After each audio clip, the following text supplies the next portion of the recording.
ঠক বাঁচতে গাঁও যার। মহারাজ কৃষ্ণচন্দ্রের রাজসভায় রাজকার্য সম্পন্ন হবার পর প্রতিদিন সকলে একসঙ্গে বসে নানা বিষয়ে আলোচনা করতেন। একদিন সংসারের মধ্যে কে আপন কে পর এই নিয়ে খুব তর্ক বিতর্ক চলতে লাগলো। তাতে কেউ বললে, সংসারে আপনার মতো লোক খুবই অল্প, অকৃতজ্ঞই বেশিরভাগ। কেউ বললে, দুরকমই লোক আছে, কৃতজ্ঞ আছে আর অকৃতজ্ঞও আছে। মহারাজ তখন গোপালকে জিজ্ঞাসা করলেন, গোপাল, তুমি এ সম্বন্ধে কি বলতে চাও বলো।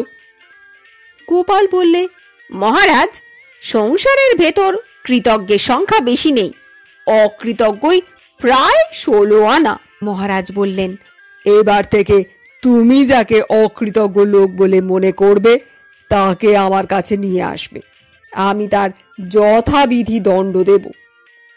গোপাল মহারাজের কথা শুনে পরদিন তার জামাই, ভাগিনেও ও পাড়ার এক মজুরকে সঙ্গে করে রাজসভায় নিয়ে এসে বললে, মহারাজ, এদের মতো অকৃতজ্ঞ লোক সংসারে বিরল।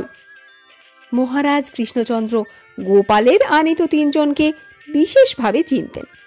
তখন মহারাজ বললেন, জামাই, ভাগনা এরা কখনো আপনার নয়, এসব লোক আমার রাজ্যে স্থান পেতে পারে না, এদের আমার রাজ্যে আজ থেকে আর থাকা হবে না।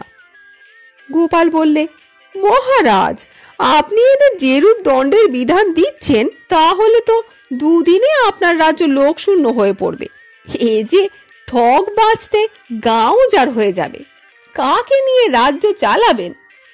মহারাজ কৃষ্ণচন্দ্র গোপালের দিকে চেয়ে রইলেন। গোপাল বললে, আমার দিকে চাইছেন কি?